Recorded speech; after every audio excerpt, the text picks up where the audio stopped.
지금 중국이 발칵 뒤집혔습니다. 중국의 최대 SNS 플랫폼인 웨이보는 불이 났다. 인기 검색어 순위 1위, 2위, 3위까지 같은 사건이 차지했다. 뉴스 채널들은 긴급 속보를 내보내며 논란을 조명했다. 중국 유명 앵커가 생방송 도중 방송사고를 냈습니다.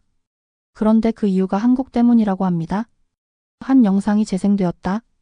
정장 차림의 중년 남성이 뉴스 스튜디오에 앉아 있었다. 익숙한 얼굴이었다. 중국 국영 방송사의 간판 앵커 장하오. 그는 20년간 뉴스 진행을 해온 베테랑이었다. 그런데 문제는 그가 한 발언이었다. 한국은 우리가 생각하는 그런 나라가 아닙니다. 저는 직접 가보고 그것을 경험했습니다. 순간 스튜디오는 얼어붙었다. 동료 앵커가 당황한 듯 장하오를 쳐다봤다. PD가 급하게 카메라 뒤에서 손짓을 했지만 그는 멈추지 않았다. 우리는 얼마나 많은 선입견 속에서 살아가고 있을까요? 중국 전역이 술렁였다. SNS에는 엄청난 댓글이 달렸다. 마이너스 뭐? 한국이 우리가 생각한 나라가 아니라고? 마이너스 이 사람이 제정신이야? 방송에서 이런 말을 하다니? 마이너스 그런데 도대체 한국에서 무슨 경험을 했길래? 도대체 장하오는 한국에서 무엇을 보고 무엇을 느꼈기에 생방송에서 이런 폭탄 발언을 한 것일까? 선배, 한국에서 중국 관광객을 또 거부한 식당이 있대요. 뉴스국 사무실. 젊은 기자 리펑이 다급하게 들어오며 노트북 화면을 내밀었다. 기사 제목이 큼지막하게 떠 있었다. 한국의 한 식당, 중국인 관광객 출입 거부 논란. 장하오는 모니터를 천천히 바라봤다. 또? 네, 요즘 인터넷에서 난리예요. 한국 사람들이 원래 중국인 싫어하잖아요. 리펑은 흥분한 듯 말했다. 그는 젊고 열정적인 기자였지만 가끔 인터넷 여론을 그대로 받아들이는 경향이 있었다. 장하오는 한숨을 쉬며 손가락을 깍지 꼈다. 그런데 말이야, 리펑. 우리가 매일 뉴스에서 이런 내용을 보도하지만 실제로 그게 전부일까? 리펑이 당황한 얼굴로 장하오를 쳐다봤다. 네? 우리 한국에 직접 가보는 건 어때? 순간 리펑의 눈이 휘둥그레졌다. 진짜요? 선배, 지금 장난하시는 거죠? 아니, 진지하게 말하는 거야? 장하오는 다시 모니터를 바라봤다. 한국에 대한 부정적인 뉴스는 끊임없이 나오고 있었다. 하지만 그가 알기로 한국은 경제적으로도 문화적으로도 세계적으로 인정받는 나라였다. 진실은 직접 봐야 아는 거야? 그는 마침내 결심했다. 리펑은 고민하는 듯 했다. 선배, 한국에서 중국인들한테 별로 안 친절할 수도 있어요? 그래서 확인해 보자는 거야? 우리가 직접 가서 보고 경험하고 판단하자고? 그날 저녁 장하오는 컴퓨터를 켜고 한국에 대한 정보를 찾아봤다. 인천공항에서 서울로 가는 방법, 숙소 방문할 곳까지 꼼꼼하게 정리했다. 그리고 비행기표를 예매하며 혼잣말처럼 말했다. 정말 한국은 우리를 싫어할까? 장하오는 여권을 꺼내 들었다. 아직 실감이 나지 않았지만 이 여행이 자신의 인생을 바꿔놓을 것 같은 기분이 들었다. 그는 그때까지도 몰랐다. 자신이 한국에서 겪게 될 일들이 그를 생방송에서 폭탄 발언하게 만들 줄은. 우와, 생각보다 깨끗한데? 인천공항에 발을 디딘 순간 리펑의 입에서 감탄이 흘러나왔다. 장하오는 조용히 주변을 둘러보았다. 햇빛이 거대한 유리창을 통해 쏟아져 들어왔고 바닥은 반짝반짝 빛났다. 천장은 높고 개방감이 느껴졌다. 역시 세계적으로 유명한 공항이라 그런지 시설이 정말 좋네. 공항 내부 곳곳에는 영어, 한국어, 중국어로 안내판이 표기되어 있어 길을 찾기도 쉬웠다. 리펑이 주변을 두리번거리다가 자동 출입국 심사대를 발견하고 말했다. 선배, 여기 자동 출입국 시스템이 있네요. 한번 써볼까요? 장하오는 잠시 망설였지만 화면에 나타난 안내에 따라 여권을 스캔하고 지문을 등록했다. 띠링. 불과 몇 초 만에 심사가 완료됐다. 와, 생각보다 빠르네. 리펑도 신기한 듯 했다. 하지만 공항을 나서는 순간 장하오는 한 가지 고민에 빠졌다. 과연 여기서부터가 진짜 시작일 텐데 한국에서 우리를 어떻게 대할까? 도움이 필요하신가요? 공항에서 나와 길을 찾으려는데 파란 유니폼을 입은 공항 직원이 다가왔다. Excuse me, do you need any help? 장하오는 영어로 수화물을 찾는 곳을 물었고 직원은 친절하게 길을 설명해 주었다. 그런데 따라오세요. 직원은 직접 앞장서서 걸어가기 시작했다. 리펑과 장하오는 놀란 표정으로 서로를 바라봤다. 보통은 방향만 가르쳐주고 끝날 텐데 이렇게 직접 안내까지 해주다니. 수화물 찾는 곳에 도착했을 때 장하오는 진심을 담아 말했다. 생크 유소 멋지. 직원은 밝게 웃으며 대답했다. 즐거운 여행 되세요? 리펑이 작은 목소리로 중얼거렸다. 공항이라 그렇겠죠? 외국인이 많으니까 특별히 친절한 거 아닐까요? 장하오는 고개를 끄덕였지만 마음속에서는 이미 뭔가가 흔들리기 시작했다. 그래, 공항은 그렇다고 치자. 하지만 서울에서는 어떨까? 그들은 이제 진짜 한국을 경험하러 가고 있었다. 선배, 서울이 이렇게 현대적인 도시인 줄은 몰랐어요. 공항철도를 타고 서울 시내로 이동하는 동안 창밖 풍경이 점점 바뀌었다. 처음에는 한적했던 도로가 점점 북적이는 거리로 변했다. 고층 빌딩들이 늘어서 있었고 세련된 건물들 사이사이로 한강이 흐르고 있었다. 이거 베이징이나 상하이 못지않네요? 리펑이 창밖을 보며 감탄했다. 장하오도 동의했다.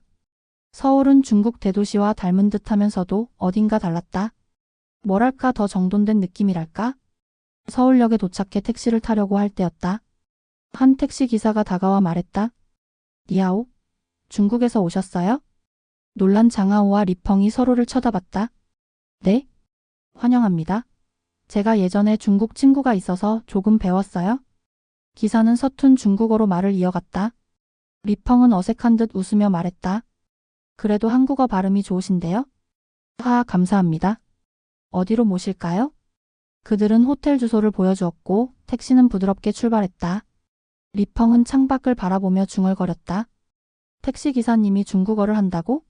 이거 예상과 좀 다른데요? 장하오는 웃으며 말했다. 아직 첫날이야. 계속 지켜보자고. 그렇게 한국에서의 첫날이 시작되었다. 서울 도착 후 첫 일정으로 경복궁과 북촌 한옥마을을 방문하기로 했다. 호텔에서 아침을 먹고 근처 카페에 들러 여행 계획을 다시 점검했다. 리펑이 커피를 마시며 말했다. 선배, 북촌 한옥마을에서는 한복 체험도 할 수 있대요. 한번 입어볼까요? 장하오는 피식 웃었다. 나는 좀 쑥스러운데 네가 입고 싶다면 해봐. 그렇게 30분 정도 카페에서 머문 후 두 사람은 카페를 나와 지하철역으로 향했다. 그런데 아지갑이 없어? 장하오가 걸음을 멈췄다. 네? 어디서 잃어버리셨어요? 장하오는 기억을 더듬었다. 그리고 깨달았다. 아까 카페에서 카드를 꺼내고 아마 테이블 위에 놓고 온 것 같아. 리펑의 표정이 어두워졌다. 선배 벌써 30분이나 지났는데요. 한국에서 지갑을 잃어버리면 다시 찾기는 힘들 것 같은데요. 장하오도 마음이 무거웠다. 지갑에는 신용카드, 현금, 신분증까지 들어있었다. 첫날부터 여행이 망치는 건가? 포기하는 심정으로 두 사람은 카페로 다시 돌아갔다. 카페에 들어서자 장하오가 앉았던 자리에는 이미 다른 손님이 앉아 있었다. 가슴이 철렁 내려앉았다. 역시 없어졌나? 마지막 희망을 걸고 카운터로 다가갔다. 저기 혹시 조금 전에 저희가 앉았던 자리에서 지갑을 발견하지 못하셨나요? 직원이 물끄러미 바라보더니 밝게 웃었다. 아, 맞아요? 찾으러 오실 줄 알았어요? 잠시만요. 그녀는 카운터 아래에서 무언가를 꺼냈다. 지갑이었다. 그것도 아무것도 손대지 않은 채 그대로. 신용카드, 현금, 신분증 모두 그대로 들어있었다. 장하오는 믿을 수 없다는 표정으로 중얼거렸다. 진짜 아무것도 안 없어졌네. 네, 손님이 나가신 후에 다른 손님이 테이블을 정리하다가 발견했어요. 곧 찾으러 오실 거라고 생각했죠. 리펑이 믿기지 않는다는 듯 중얼거렸다. 선배, 중국에서는 이런 경우 거의 없어요? 보통 없어지죠? 장하오는 깊이 숨을 들이마셨다. 그리고 직원에게 진심으로 감사 인사를 전했다. 정말 감사합니다. 직원은 환하게 웃으며 말했다. 별 말씀을요? 조심하세요. 즐거운 여행 되세요. 카페를 나선 후 두 사람은 지하철역으로 향했다. 리펑이 조용히 물었다. 선배, 어떻게 생각하세요? 이게 그냥 운이 좋았던 걸까요? 아니면 한국 사람들이 원래 이렇게 정직한 걸까요? 장하오는 대답하지 않았다. 하지만 한 가지는 분명했다. 이런 작은 경험 하나하나가 내가 알고 있던 한국의 이미지와 다르다. 경복궁과 북촌 한옥마을을 둘러본 후 두 사람은 여의도 한강공원으로 향했다. 한강변을 따라 산책하며 서울의 풍경을 즐기기로 한 것이다. 길을 걷던 리펑이 말했다. 와, 베이징의 강변이랑 느낌이 많이 다르네요. 깨끗하고 조용하고 그런데도 활기가 있어요. 벤치에 앉아 잠시 쉬며 사진을 찍었다. 강 위로 지는 노을이 아름다웠다. 그때였다. 선배 핸드폰 어디 있어요? 장하오는 주머니를 뒤적였다. 가방을 열어보았다. 그러나 핸드폰이 보이지 않았다. 순간 등줄기에 식은땀이 흘렀다. 설마 택시에 두고 내렸나? 리펑의 표정이 굳어졌다. 이제 핸드폰은 포기해야겠네요. 장하오는 멍해졌다. 핸드폰에는 사진, 중요한 연락처, 그리고 모든 여행 일정이 저장되어 있었다. 중국으로 돌아가기 전까지 꼭 필요했는데. 리펑이 깊은 한숨을 쉬며 말했다. 선배, 중국에서는 택시에 뭔가 두고 내리면 거의 못 찾잖아요? 여기서도 마찬가지 아닐까요? 장하오는 입술을 꾹 깨물었다. 아니, 포기하지 마. 경찰서에 가보자. 가까운 경찰서를 찾아갔다. 안내 데스크에 다가가 영어로 상황을 설명했다. 저희가 택시에서 핸드폰을 두고 내렸는데요. 어떻게 해야 할지 모르겠습니다. 경찰관은 친절한 미소를 지으며 물었다. 언제 어디서 택시를 타셨나요? 목적지는 어디였죠? 장하오와 리펑은 최대한 자세히 설명했다. 경찰관은 정보를 기록한 후 곧바로 택시회사에 연락을 취했다. 약 20분 후 경찰관이 전화 한 통을 받더니 미소를 지으며 다가왔다. 좋은 소식입니다. 택시기사님이 핸드폰을 발견하셨고 지금 이쪽으로 오고 계세요. 30분 후에 도착할 예정입니다. 리펑이 깜짝 놀라 장하오를 바라보았다. 진짜요? 네. 한국에서는 분실물을 찾아주는 일이 흔합니다. 특히 택시기사님들은 책임감이 강해서 경찰서로 가져다 주시거나 직접 찾아주시는 경우가 많아요. 그 말을 듣고도 리펑은 믿기지 않는다는 표정이었다. 설마 핸드폰을 직접 가져다 주신다고요? 그렇게 약속한 시간이 지나자 한 중년의 택시기사가 경찰서 문을 열고 들어왔다. 그의 손에는 장하오의 핸드폰이 들려 있었다. 그 순간 장하오는 말문이 막혔다. 택시기사는 장하오를 보자마자 환하게 웃으며 핸드폰을 건네주었다. 손님, 뒷좌석에서 발견했습니다. 다행히 경찰서에서 연락이 와서 찾아드릴 수 있었네요. 장하오는 감격한 마음으로 연신 고개를 숙이며 말했다. 정말 감사합니다. 정말 감사합니다. 택시기사는 손사래를 치며 말했다. 별 말씀을요? 한국에서는 이런 일이 자주 있어요? 경찰서를 나선 후 리펑이 조용히 말했다. 선배, 이건 운이 좋은 게 아니라 그냥 한국이 원래 이런 것 같아요? 장하오는 깊이 공감했다. 이런 정직함과 책임감이 한국을 한국답게 만드는 게 아닐까? 핸드폰을 되찾은 후 두 사람은 기분 좋게 서울의 밤거리를 걸었다. 오늘 하루가 마치 롤러코스터 같았다. 아침에는 지갑을 잃어버렸다가 되찾고 오후에는 핸드폰을 택시에 두고 내렸다가 되찾고. 리펑이 웃으며 말했다. 한국에서 2번이나 귀중품을 잃어버렸는데 2번 다 되찾았어요? 장하오는 피식 웃으며 대답했다. 그러게. 이제 좀 마음 편하게 여행할 수 있겠네. 두 사람은 마지막으로 한국의 대표 음식을 맛보기로 했다. 선배, 한국식 바비큐 진짜 맛있다던데 한번 가볼까요? 인터넷에서 평이 좋은 한 삼겹살 전문점을 찾아갔다. 고깃집에 들어서자 직원이 밝은 미소로 맞이했다. 어서 오세요. 몇 분이세요? 자리에 앉아 메뉴판을 펼쳤는데 한 가지 놀라운 점이 있었다. 메뉴판이 한국어, 영어, 중국어로 번역되어 있었다. 리펑이 감탄했다. 이 정도면 외국인도 편하게 주문할 수 있겠는데요? 그들은 삼겹살과 갈비를 주문했다. 그리고 잠시 후, 우와, 반찬이 이렇게 많다고? 테이블 위에 작은 접시들이 가득 차올랐다. 김치, 나물, 마늘, 쌈장, 장아찌. 리펑은 깜짝 놀랐다. 이거 다 우리가 주문한 거 아니죠? 직원이 웃으며 대답했다. 네, 반찬은 전부 기본으로 제공됩니다. 더 필요하시면 말씀하세요. 리펑이 어이없다는 듯 장하오를 바라봤다. 아니, 이런 게 서비스라고요? 중국에서는 추가 요금을 내야 하는데? 장하오는 빙그레 웃으며 대답했다. 한국에선 기본 문화인가 봐. 잠시 후 직원이 고기를 가져왔다. 그런데, 손님, 고기는 제가 구워드릴까? 네? 종업원이 직접 고기를 구워준다니? 두 사람은 당황했다. 그런데 직원은 능숙하게 고기를 뒤집고 먹기 좋은 크기로 잘라주었다. 이렇게 구우시면 더 맛있어요? 그리고 쌈장과 마늘을 곁들이면 더 맛있습니다. 리펑이 작게 속삭였다. 선배, 한국 고깃집이 원래 이렇게 친절한가요? 장하오는 직원의 손길을 바라보며 조용히 생각했다. 이건 가식적인 친절이 아니다. 이건 한국 문화다. 식사를 마치고 계산할 때 직원이 말했다. 중국에서 오셨군요. 저희 어머니가 중국 드라마를 좋아하세요? 장하오는 놀란 표정으로 되물었다. 정말요?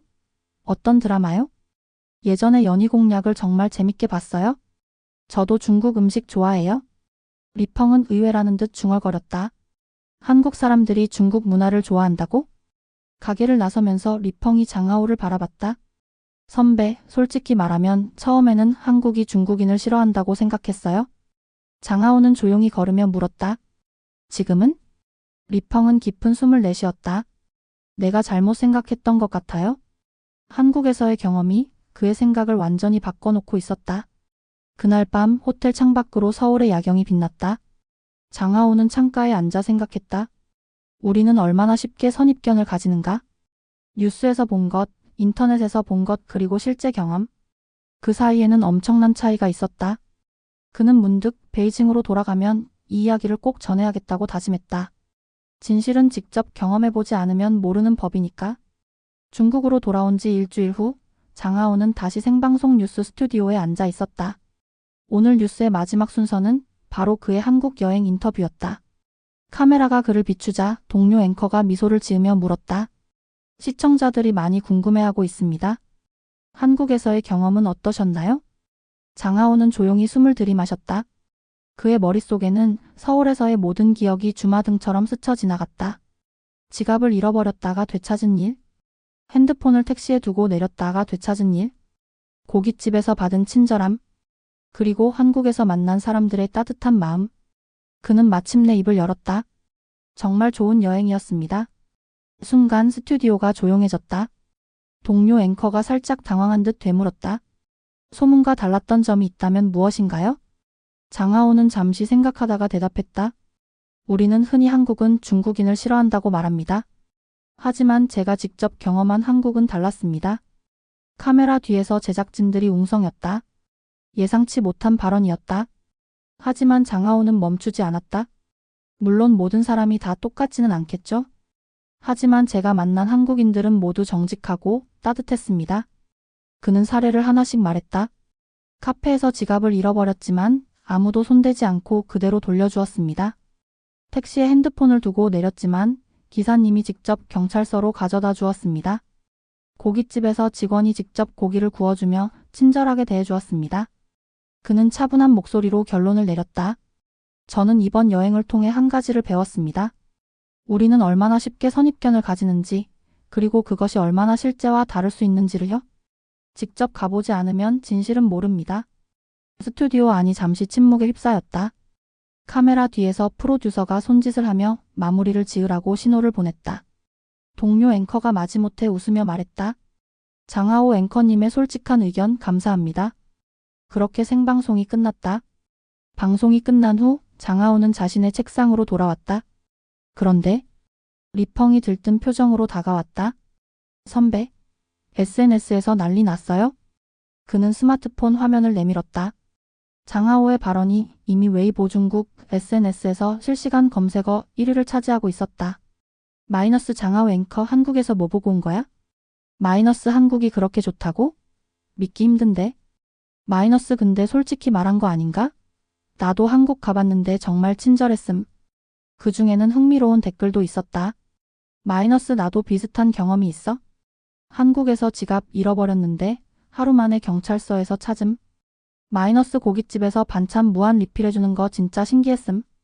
리펑이 흥분한 목소리로 말했다. 선배, 우리가 이번 여행에서 배운 걸 그냥 흘려보내면 안 돼요? 이걸 더 많은 사람들에게 알려야 해요? 장하오는 그 말을 듣고 잠시 생각에 잠겼다.